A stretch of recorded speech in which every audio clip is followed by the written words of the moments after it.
We are the nerds of a nation. We are the nerds of a nation.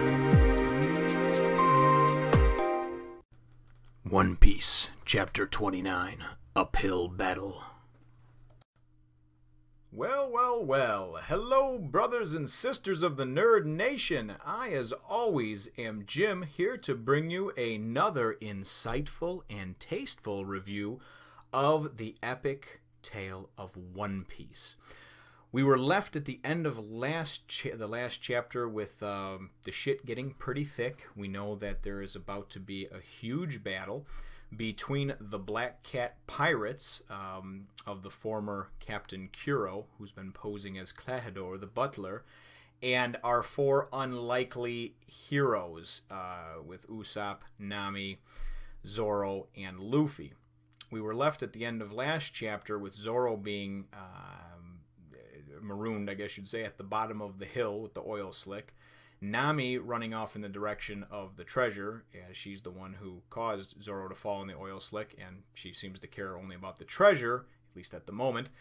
Usopp has made it there and yelled at and kind of confronted and given the initial warning to the Black Cat pirates, and Luffy, who is directionally challenged and was not pointed in the proper direction for north and ran the wrong way.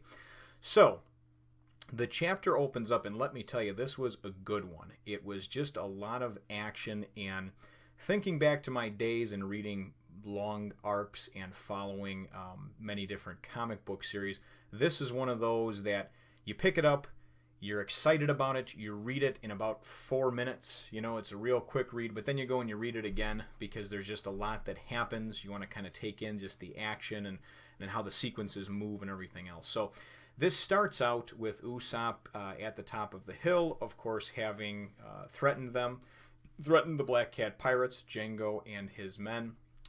He yells out to him and basically says, "You're not going to attack this town. You're going to turn around and leave because I have 10 million men, behind me or at my disposal." And they immediately see through this lie, just as Nami and Zoro and Luffy did back several chapters ago when he tried to spin the same tale on them. Nobody has 10 million men. So the pirates are kind of pissed. They're like, what does he take us for? A fool? Let's kill him.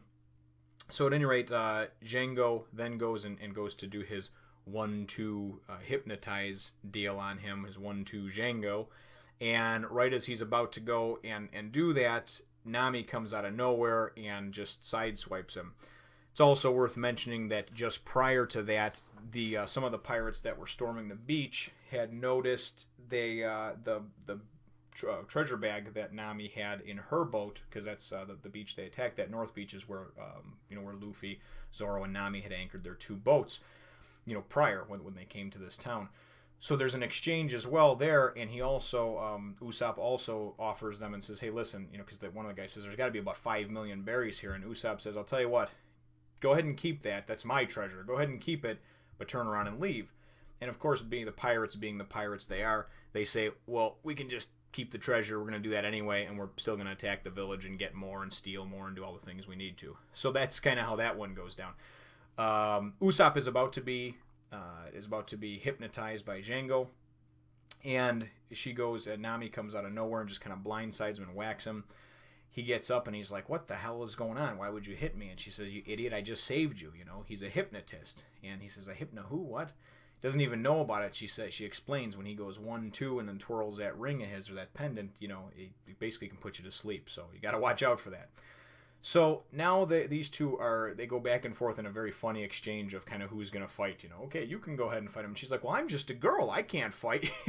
And and she's only concerned about her treasure anyway. And he says, "Well, I'm over here. My knees are shaking." So they go back and forth, and finally the pirates are just like, "You know what? Enough of this shit. We're going." So they start charging up the hill. Usopp then goes and thinks last minute. He says, "Oh, I've got some caltrops." And anybody who's played any type of games before, as far as like first-person shooters and some of the games, I'm trying to think of some of them. Like for instance, Assassin's Creed, that series, they use caltrops in there, and they're basically like small spiked-looking things that you can throw out to slow down somebody who's advancing towards you, a group of people who are advancing towards you. So that's what he does. Nami asks for some of them, and she flings some down as well. We find out a few panels later that she actually flings them down behind them. But this winds up knocking down and slowing down at least several of the pirates that are coming. Usopp starts going and firing these lead stars that he has at him, knocking guys out left and right, wounding people, knocking them down. And they're not having that. You know, they're ultimately they have overwhelming odds. So Nami basically goes and says, hey, you're doing a great job. I'm going to take a breather. And he says, you haven't even done anything yet. And she's going to go sneak off to go check on the treasure. She can't, though, because she turns around and she decided to toss the other caltrops behind them, essentially trapping them between, you know, where they're at and the pirates that are coming at them. So it winds up then going and giving us a flash over to Zoro, who's trying desperately to climb up this oil-slicked hill, and he can't get up, and he's pissed off. He keeps falling back to the bottom, and finally he just, you know, he's had it. He's like, you know, enough of this. He's got to pull some inner strength or something. He's like, it's just an oil-slicked hill, man, you know, and it's holding me up from this great battle. Then it goes and it shows Luffy, and Luffy's still pissed off because he's been running the wrong way the whole time. He doesn't know which way north is. He's mad that Usopp didn't point him to where north is. Like, everybody knows that, you know, not everybody knows that he's directionally challenged, but he's pissed off and he should be joining the battle as well. That kind of takes place and breaks up a little bit of the action, and then we go back to the whole ensuing, you know, the pirates running up the hill and fighting at him and everything else. And what happens is they eventually wind up getting up there and overtaking them. I mean, Nami goes and it winds up saving Usopp's ass, and then she gets knocked out, you know, or gets knocked down, knocked out of the way. Usopp gets beaten pretty badly. Eventually, the overwhelming odds, just the numbers wind up, you know, starting to win. And Usopp, though, you got to give the guy credit because he's on the ground. He's been beaten, hit, whatever. He can hardly move. And one of the pirates, one of Django's crew, is trying to walk away because they're like, hell with these people. We got to go, you know, take care of the captain's plan here. We're supposed to, you know, pillage and raid the village. And then we got the whole deal with Mistress Kaya and everything. And they're of course afraid of the captain. If we don't get this done and execute the plan right, the captain's going to cut our throats. So they go to leave and just kind of walk past him, and, you know, with his, like, dying breath, pretty much, he's holding on to one of them and saying, no, you're not going to attack my village. You're not going to, you know. And they pretty much just shrug him off and sort of laugh at him and, hey, whatever, he's just being foolish. But he's not. It just shows that he has heart and that if there's something that he believes in, he'll fight till the death for it. So it shows and builds some character, and my faith in a character that apparently is a very beloved character in the series. And I'm already at an early stage seeing why, you know, is what I'm trying to tell you there, nation. So all in all, very, very good. We still have a little bit left to go because, you know, all is not going to be lost, of course. We know that Zoro and Luffy can't be held down forever, and as far as I'm concerned right now, those are our two strong fighters anyway. Luffy has a ton of different moves that he pulls out because of having eaten the devil fruit, and Zoro is just a badass swordsman. I mean, you know, who uses a sword in each hand and then one in his mouth? I mean, the only way he could be better is if he was literally holding a fourth one between his butt cheeks to cover his back, okay? So all the pirates kind of are running up and getting past, and Django, go, charge, whatever, and then all of a sudden you just kind of see a panel with a, you know, wham, something happen.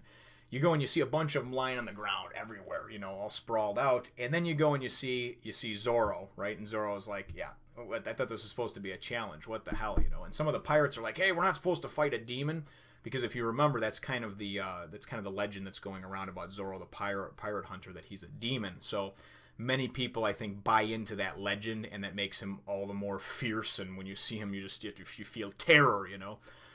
But you see that he's standing next to Luffy, and he says, what the hell, I thought this was supposed to be a challenge, you know. And Luffy says, oh, you know what, I don't even care, I'm pretty mad, you know. And he says, Usopp, you know, why didn't you go and tell me which way north was? So our chapter ends there, and it ends on a pretty cool high note. I have a feeling that the next, you know, couple are going to be, at least the next couple are going to be pretty action-packed as well. Certainly this isn't the end of Django and his crew of the Black Cat Pirates. However, like I said, it's really heating up, and it's pretty cool. So let me know what everyone thinks in the comments down below. Subscribe if you haven't done so already. Leave a like if you feel so inclined. They always do help out and are much appreciated. And we will catch you in the next one, nation. Thank you, brothers and sisters, as always, for watching my videos, subscribing, liking, commenting. Feel free to take a look at some of the other videos that I have up here, and subscribe if you haven't already. Spread the word and bring others into the Nerd Nation, and we'll catch you in the next one.